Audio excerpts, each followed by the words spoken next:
next kick felt like a tiny tap from inside. Then another, soft, shy like the baby was knocking to say, "Mommy, I'm here." I was propped against two pillows on our threadbare couch, wrapper tied above my waist, a blue basin near my feet in case the morning sickness decided to disgrace me again. The ceiling fan hummed lazily. Outside, a hawker dragged bole, roasted plantain, like a song across the street. "Adora, have you taken your vitamins?" my sister had asked over the phone earlier. "I have," I lied. The tablet sat on the table in a glass cup, staring at me like an accusation. The pregnancy was stopped. The doctor called it a high-risk something, and told me to stay off work for a while. Bed rest, feet up, no stress. The kind of instructions that sound like a gift until NEPA takes light. Your back aches like it owes landlord, and your husband starts breathing annoyance like perfume. It wasn't always like that. When we were cutting, Nana used to park outside my office at lunchtime with a greasy paper bag and a grin that said he had found heaven in a plate. "Jollof from Mama Sade," he would say, chest out like a provider. We would share one spoon and laugh at the burnt bottom rice like it was caviar. Back then, he said things like, "I will protect your smile with my life." Now I was counting days since I last saw the smile he promised to God. He came in that afternoon, smelling of engine oil and spice, phone glued to his ear.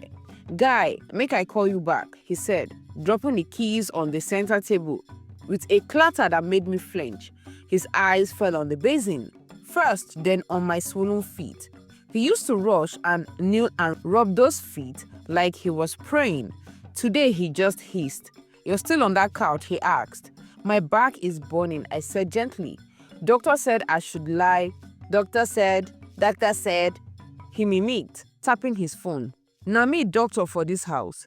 We need money. Your boss sent anything?" "I told you, I'm on unpaid leave." HR said. He waved a hand. "Forget. Everything is your people said. What about food? Have you cooked? A man will work for money tonight and still come back to empty pot." The pot wasn't empty. There was okra simmering, but the smell made me so nauseous I couldn't stand up. I started to rise anyway. "Don't bother," he snapped. Already in the kitchen, banging cupboard doors. The sound was louder than his voice. My little one kicked in protest. I pressed my palm against my belly. 10 minutes later, he returned with bread and sardines, eating straight from the tin with a fork like he was punishing someone. I watched his jaw move. The old sweetness was gone. A syrup turned to salt. He swallowed, eyed me and said, "By the way, I need to sell your car." I blinked. "My what?" "Your car. The Corolla. I need to pump money into the business before month's end or I'll lose the parts shipment. It's just for now. You'll buy another one later." "That's the car I use for antenatal," I said. "What about the hospital next week?" He shrugged. "There's keke. There is bike. If you can't manage, stay at home. Simple." "Nana," I said, holding my belly. "You used to hold my hand and say, 'We are a team.'" "We are," he said, whipping sardines on tissue. "But every team has a captain." He took the keys that evening without another word. I watched from the windows as the headlights cut across our living room walls and slid away like a promise, leaving quietly. After he left, I cried like someone trying not to wake a sleeping child. The tears were slow at first, then the kind that come in shudders. The baby turned again, a small wave beneath my skin, and I whispered, "I'm here. Mommy is here." Days melted into each other. I learned our street at new hours. The shoemaker hammering at 7 a.m. Sister Kate's radio prayers at 5:30. The Okada boys revving like they are arguing with the air. On clinic days, I tied my scarf and wore flat slippers, held my belly with one hand and my bag with the other, and flagged down a keke. The drivers looked at me with the kind of impatience that had pity hiding behind it. One afternoon, after a particularly rough scan, The doctor spoke gently. Eyes, holding mine the way people hold fragile cups. You have pelvic girdle pain, Adora. It can be stubborn. It may heal slowly after birth. In some women, it lingers. You must avoid stress. No sudden movement. Use support. Ask for help. Ask for help, I smiled politely, as if help was not already on strike in my house. When my mother called later, I wanted to tell her everything. How Nnanna had started sleeping in the living room. How he glanced at my body like I was an inconvenience. How his phone suddenly had more passwords than embassy. But before I could speak, he shadowed past the doorway. He took the phone from my hand with a practiced ease and said, Mama, she's fine, oh. In fact, she's the one stressing me. She won't rest. Doctor says she's okay. No need to panic. He laughed a small cold laugh, ended the call and pocketed the phone. Nana, why? I asked, voice thin. He leaned close, eyes flat. Because you are dramatic, Adora. Because if I allow you, you'll turn my name to WhatsApp broadcast. That night, I slept on my side with a pillow between my knees, like the nurse taught me. When the cramps woke me, I found him on the balcony, whispering into his phone, the kind of whisper that carries gist, even without words. No, leave that one. She doesn't suspect anything, he said, then paused. You look good in wine color. Yes, fitted. I like it when he turned and saw me. The call ended before I could swallow my questions. You need something, he asked. Water, I said, although what I needed was the truth. He brushed past me. His cologne, now stronger, unfamiliar, trailed behind him. The next week, we argued about rice.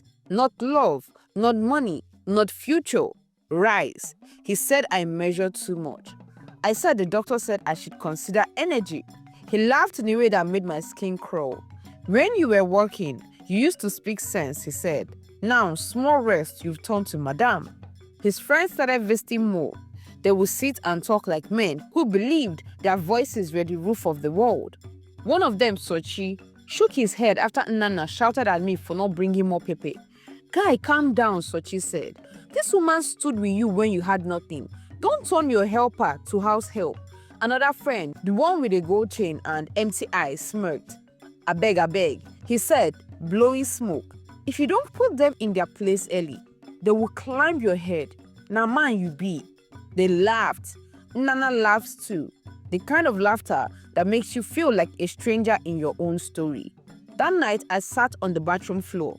The tiles cool against my thighs, listening to the fan rattle the loose window. I put both hands on my belly and spoke softly so only my child and God could hear. We will be okay, I said. You will come safely. I will not break. The mirror caught my face tired. Coffee was still mine. I forced a smile at that woman. A small practice, a rehearsal for the day I would need it like oxygen. When I returned to the living room, Nana was counting money into an envelope, his lips moving silently as if praying to arithmetic. He slipped the envelope into his bag and zipped it with the satisfaction of a man sealing a deal. Where are you going? I asked. Late meeting at the workshop, he said without looking up. Then, almost as an afterthought, don't wait up. I never do, I said, too softly for him to answer. Outside, night wrapped the streets, and the moon climbed a tree like a patient thief.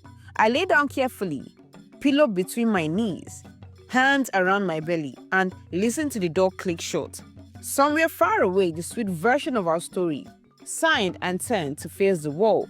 The salt version sat up, stretched its legs, and made itself comfortable. And in the quiet between both, my baby kicked again, steady, reassuring, like a drum beat, reminding me I still had a heart, and it was still learning how to harden without turning to stone.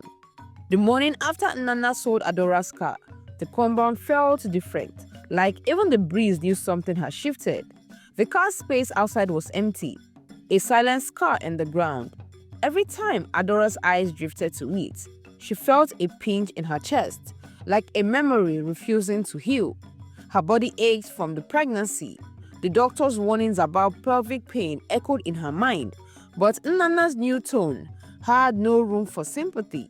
She moved slowly around the house, folding the same pile of baby clothes again and again as though neatness could substitute for peace. By afternoon, he returned home with a struggle she hadn't seen in months. There was grease on his hands and a grin that didn't reach his eyes. "You see, business is moving now," he said, tossing his key on the couch. "By next month, we'll bounce back." Adora smiled weakly. "That's good, Nana. Did you eat?" He looked at her the way someone looks at a mosquito. Mild irritation. "You've started again. Always talking about food. Do you think I don't know how to eat if I want?" She said nothing. Silence had become her safest language. Later that week, she took a keke to the market. Her wrapper folded neatly, her bag screaming by the time she got home. She was sweating, carrying 2 small bags when Nana's voice stopped her at the door. "Why didn't you wait for me to come back?" he asked, not with concern but accusation. "You left before dawn," she said. "I needed foodstuffs." He frowned. "You like moving around too much. You should rest." "I rested for 3 days. We were out of food." Instead of replying, he walked past her, bumping her shoulder slightly. When she turned, she saw him staring at her stomach, not with joy, with irritation, like the bump reminded him of a mistake he can't undo. That night, she heard him on the phone again. The tone was soft this time, softer than any tone he had used on her in months. She didn't hear words, only the laughter and the quiet "you two" at the end before he hung up. The next morning, when she tried to call her mother, her phone was gone.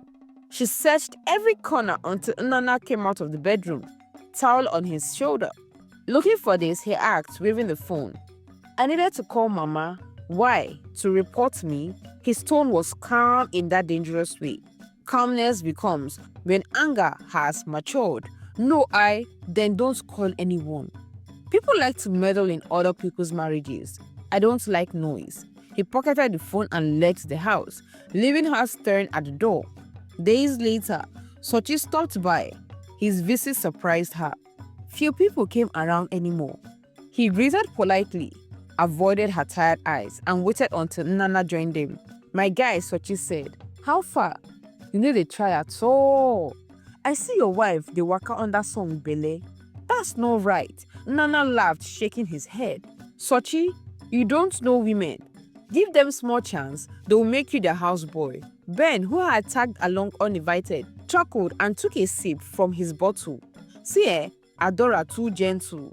If she was sharp, she for not allow you sell that car. Women of these days, they go drag you to police before you blink."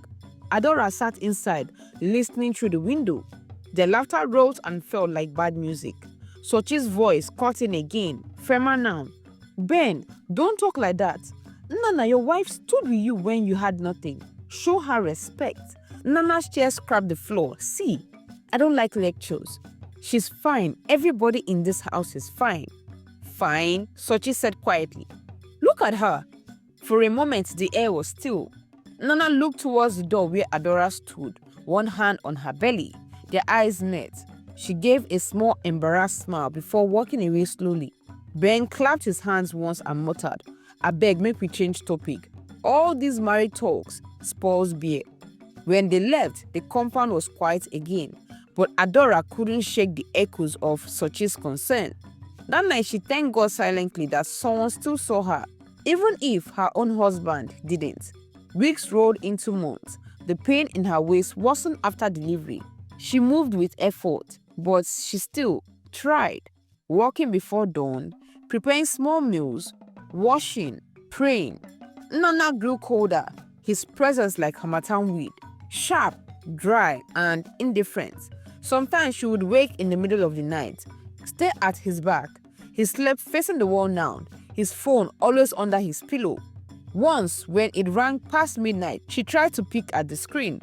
He turned sharply. "What are you doing?" "It's ringing, and so, since when is that your business?" He turned off the phone and slipped it under his arm, then closed his eyes again. Adora rolled away, blinking hard. Her baby stared beside her in the small cot. She touched his tiny hand and whispered, "Mommy is here." Every day after that, she told herself the same sentence, part lullaby, part reminder. But each time she said it, her voice grew smaller, like a candle burning close to the end of its wick. Rain had been threatening all day. The sky sat low and heavy, like he was waiting for someone to say the wrong thing before it burst open. Adora was folding laundry when Nana came in, smelling of fresh rain and engine grease. He barely looked at her. "How was work?" she asked. "Normal," he said, shrugging off his jacket. "Where's my food?" "In the kitchen." He didn't thank her. He never did anymore. He walked past her, his phone already lighting up in his hand. A faint smile crept across his face, the kind he never gave her anymore. She stood at the doorway, watching him scroll. He laughed once, quietly, then disappeared into the bedroom. Moments later, the door clicked shut. Adora turned back to the folded clothes, pressing her palm over a small chest that once fit her son. A tear slid down before she could stop it. She wiped it quickly with the back of her hand. Later that night, she lay awake listening to the rain hit the rooftop in tired rhythm. Nana was snoring lightly beside her. She thought about the woman she used to be, the one who laughed loudly, who wore heels to work, who had dreams bigger than her kitchen window. The ceiling fan creaked above her. Somewhere outside, thunder rolled like a warning. She whispered into the dark, "God, if you still see me, please don't let me disappear." The morning came quiet, too quiet for a Lagos weekday.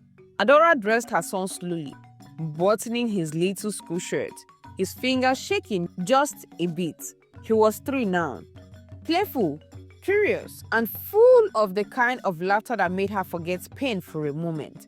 "Mommy, we will buy puff-puff on the way," he asked, eyes bright. "Yes, my prince," she said, kissing his forehead. "Just behave in class today." She tied her scarf and stepped outside, adjusting his small backpack. The sky was already hot with sun, and she flagged down a passing motorcycle. She hesitated. Her back had been acting up again, but the keke men were on strike that morning. She climbed carefully, holding her son close to her chest. "Madam, hold and well," the rider said. She nodded. "Steady, Biko." The road passed the junction, wind hitting her face, her son giggling at the moving tree. For the first time in weeks, she felt light. But just as they crossed the main road, a bus swerved out from the corner, horn blaring. The motorcycle jerked, brakes screaming, then the impact. The world turned upside down. The next thing she heard was silence, not the peaceful kind, the kind that rings in your head when something sacred has been torn apart. When she opened her eyes, the road was a blur of movement and shouts. Her heart throbbed. People were running. She turned and saw a small shoe lying on the road. One shoe. Her throat went dry. "Chisom," she screamed, dragging herself towards the tiny body laying a few feet away. Her son's face was still. Time broke. The crowd gathered. Their mom was mixing with the pounding in her chest. Someone was shouting for a taxi.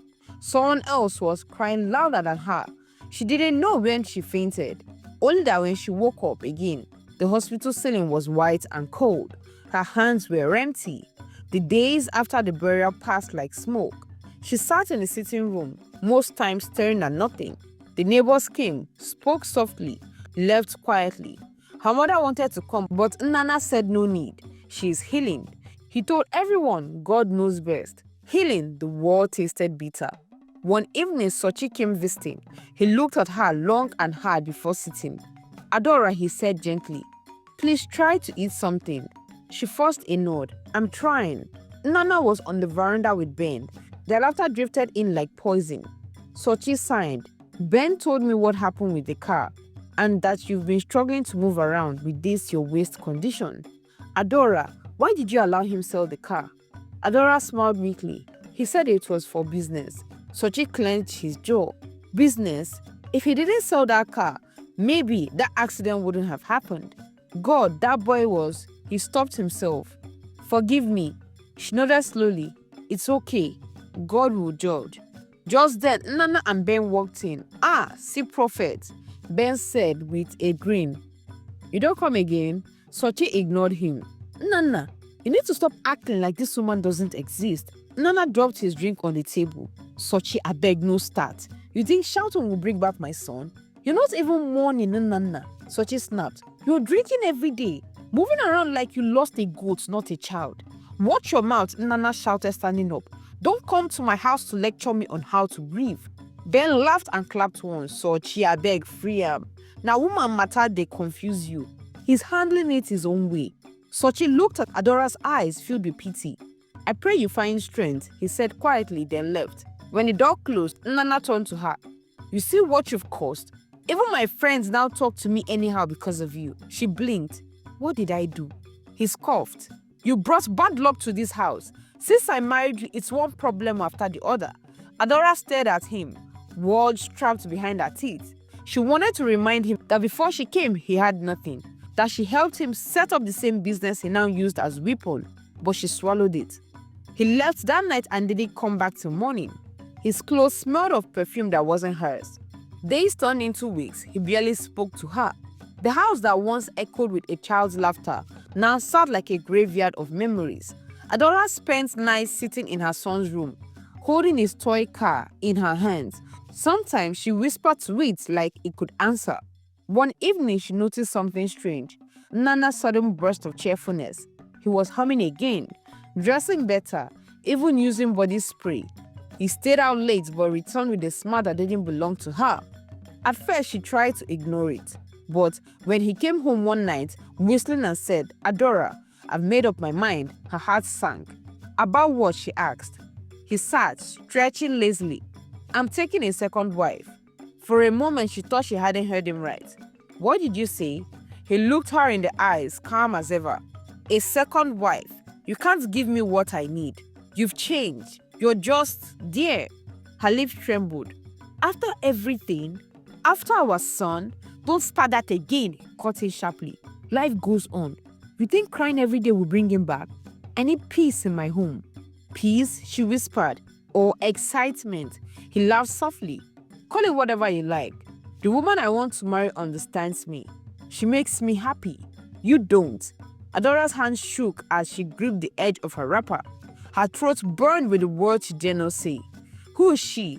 You don't need to know, he said, standing up. Just prepare yourself. It's happening soon.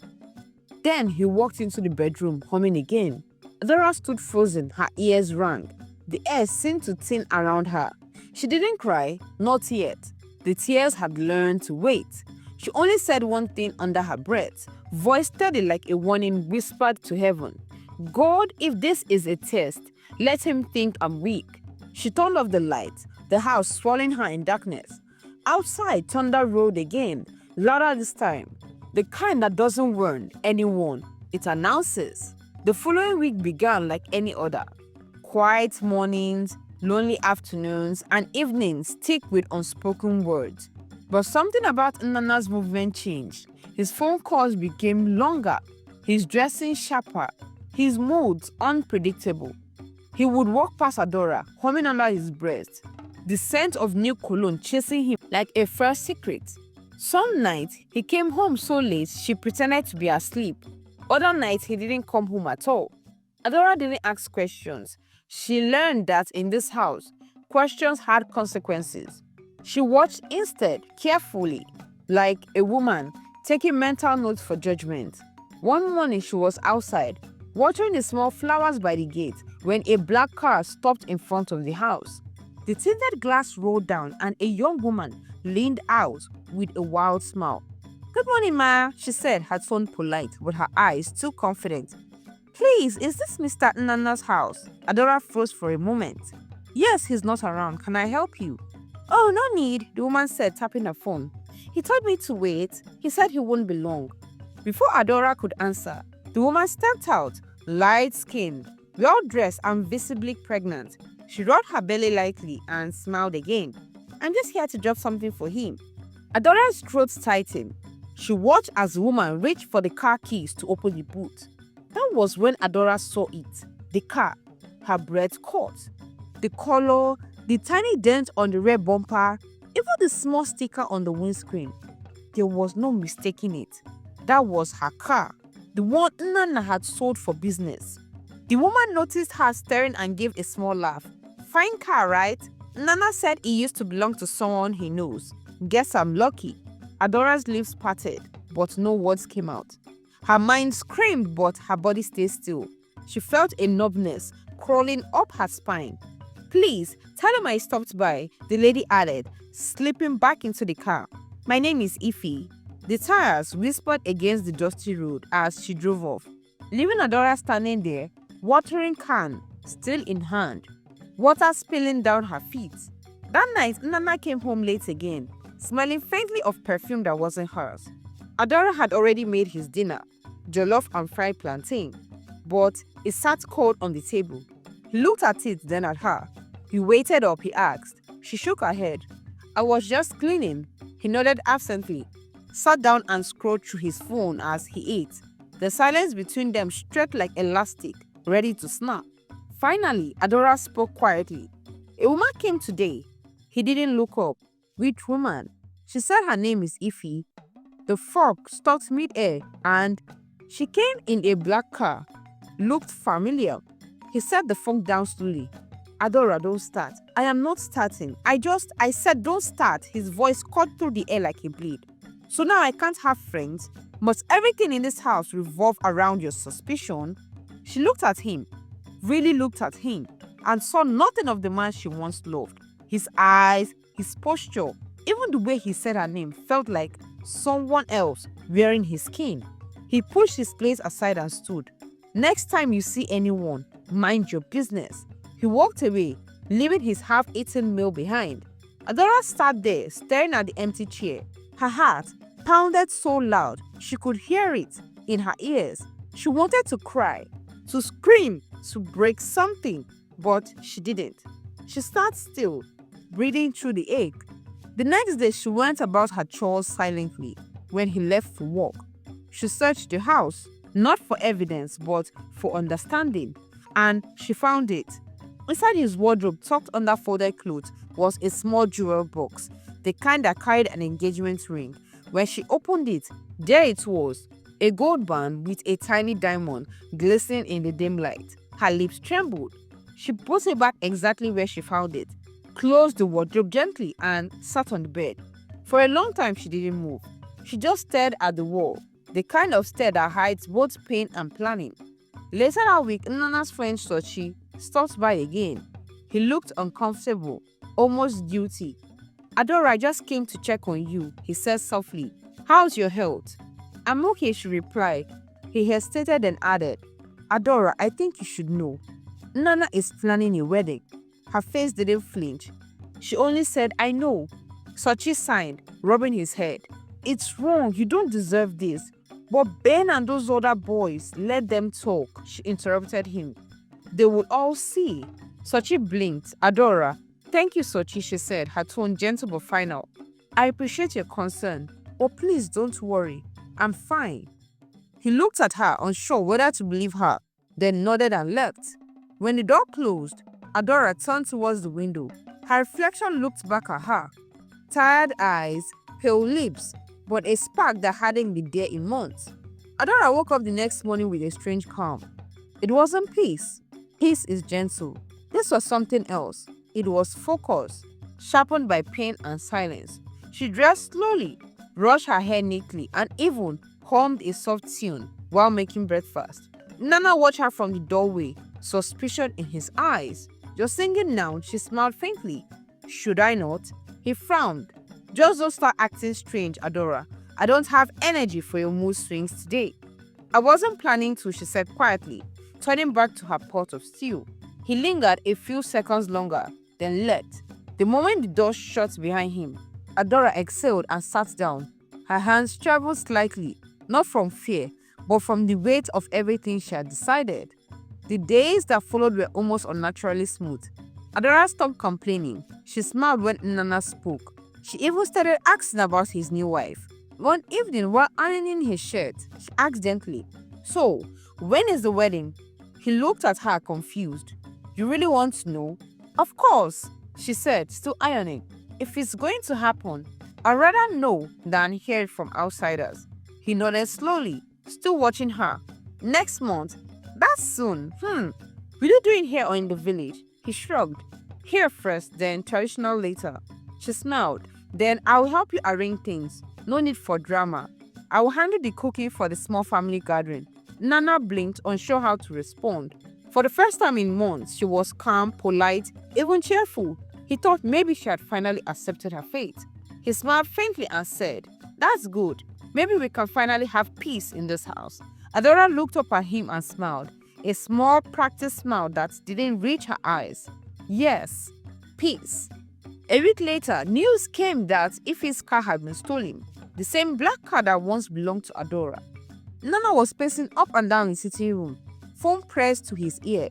"I said I'll handle it, stop crying, Biko." He ended the call and rubbed his head. Adora walked in quietly, a folded bedsheet in her hands. "What happened?" He glared at her. "You don't need to know. I heard you shouting. Did someone steal something?" He hesitated. "Ife's car. It got stolen yesterday night." "Oh," she said, folding the sheet neatly. "That's sad." He frowned. "You don't even sound surprised." "What should I say? Sorry?" "Never mind." She nodded calmly. "Everything will be fine. After all, it's just a car. You can always get her another one." He stopped mid-step, eyes narrowing. "What's that supposed to mean?" "Nothing," she said, smiling softly. "Just speaking from experience." Her voice was so steady, it unsettled him. In the following weeks, Adora played her part perfectly. She cooked for visitors, smiled when people came to greet Nana, and even ironed his clothes for wedding errands. When Ife came around, Adora welcomed her with gentle politeness. "Oh, you look lovely," she said, helping her sit, pretending not to notice the pregnancy that now showed clearly. Ife would smile awkwardly, unsure how to respond to the wife she wronged. "Thank you, ma. You can call me Adora," she replied smoothly, voice warm but empty. Even Nana began to relax. "You see," he told Sochi one day, "she's finally learned sense, no more drama." Sochi only stared at him, shaking his head. "Nana, this calm doesn't look like peace. It looks like quiet thunder." "I beg, Sochi," he laughed. "You worry too much." The wedding came quickly. The ceremony was small but loud. Ife wore a wine-colored gown, her bum slightly hidden by the flare. Adora didn't attend, but she helped with the cooking and even packed the cooler of rice and drinks for reception. Nana looked radiant in his new suit, his pride glowing brighter than the wedding lights. When Sochi asked if he was sure about everything, he laughed. "Sochi, I am a man. I know what I want." Adora watched from a distance through her window, whispering to herself, "You really don't." The following week, Nana called her from the honeymoon hotel. His tone was smug. "Adora, everything is fine. Don't stress yourself." She smiled faintly on the phone. "Of course, enjoy yourself." "Good. When I return, we'll talk about moving some things around. Maybe we'll get a new place for me and Ife." "That's good," she said softly. "Safe trip." When he hung up, she sat for a long time, then stood up, went into the bedroom, and pulled out the file she had hidden behind the wardrobe. A thick folder containing documents, house papers, car ownership papers, and the transfer records for her father's company shares. All were in her name. One by one, she placed them in a new brown envelope and sealed it neatly. The next morning, she called her lawyer. "I'm ready," she said simply. By the time Nana and Ife returned from their honeymoon, the house that once held laughter, argument, and pride stood bare. The curtains were gone, the television gone, even the chairs gone. Only a folded note lay on the dining table. "To the man who mistook my silence for weakness. Everything in this house was mine. I sold it all. The cars, the land, the shares, everything you thought you owned. The new owners will arrive tomorrow with police to take possession. Don't bother calling me. I've left for Canada to start over. This is not revenge. This is a reminder. You built nothing without me. Good luck building now." When Nana read it, the color drained from his face. His phone slipped from his hand. He ran to the bedroom, to the garage, to the backyard. Empty. All empty. He dialed her number with trembling hands. To his shock, she picked up. "Adora," he shouted. "What is this madness? How can I start a new life with no money?" Her voice came calm and distant. "That's your problem, Nana. You wanted a new life. Now you have it. Start from there." "Adora, please," she cut him off gently. "Take care of your wife and the baby. Since I was stupid enough to love you, let my foolishness end with this call." Then she hung up. He called again. over and over, but her number had already been switched off. That night, he sat in the empty living room, staring at the notes. Sochi arrived an hour late, saw the chaos and sighed deeply. What happened? Nana looked up, eyes red. She sold everything. Sochi rubbed his face slowly. I warned you. We are playing chess with someone who taught you the game. Nana said nothing. Just then, Ify walked in from outside, a phone in her hand, panic all over her face. Nana, we are finished. What happened again? The baby is not yours, she blurted. The room went still. He stared at her, lips parted, disbelief swallowing his breath. What did you say?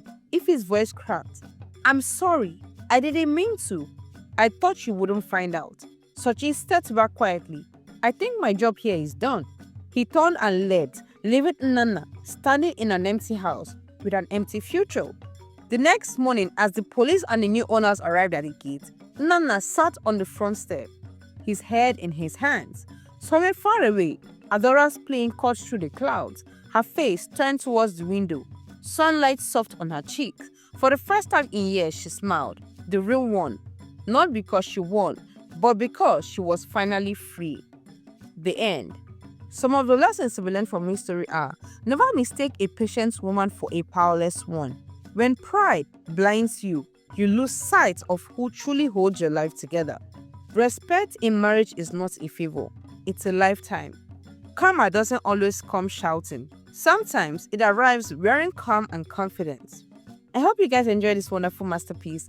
Please go ahead and click on the subscribe button to support us. Turn on the post notification so you'll be the first to know when I drop a new story. Like this story, share to your loved ones, leave me a comment, and I'll see you guys in the next one, my loves. Till then again, bye. Thank you so much for watching till the end. Please click on the subscribe button to support us. Turn on the post notification to get notified when I upload a new story. Like, share, and comment your thoughts. Till then, bye.